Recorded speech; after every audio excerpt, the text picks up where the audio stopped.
காட்டுல புலி இருந்துதான். இந்த புலிக்கு வயசாயிடுச்சு. அப்படி குகைக்குள்ள படுக்கையில சத்தம் போட்டு இருக்குது. நலம் விசாரிக்கிறதுக்கு எல்லாரும் வராங்க. ஒண்ணுன்னா போகுது, நலம் விசாரிக்கிறது. பாவம் வயசாயிடுச்சு. இப்ப நரி என்ன பண்ணுது, போய் பார்க்கலாம், சரி இவரு நலம் விசாரிச்சுட்டு வந்துடலாம் அப்படின்னு சொல்லிட்டு நரியும் போகுது. அப்படி போகும்போது கொஞ்சம் யோசி, இந்த குகையை சுத்தி சுத்தி வருது. அப்ப உள்ள இருந்து புலி சொல்லுது, நீ வந்துட்ட, ஏன் என்ன வந்து பார்க்கல, உள்ள வா, என்ன வந்து பார்த்துட்டு போ. அப்போ நரி வந்து கொஞ்சம் கூட யோசிச்சுட்டு சொல்லுது, இல்ல நான் வரும்போது பார்த்தேன், எல்லா மிருகமும் வந்துச்சு, வந்ததுக்கான கால் தடம் இருக்குது, போனதுக்கான கால் தடம் இல்ல.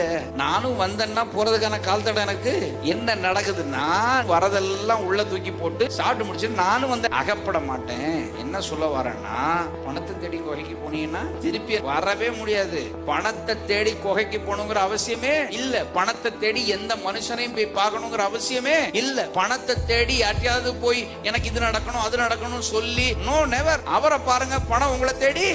பணத்துக்கு பின்னாடி போனீங்கன்னா சாக வேண்டியது.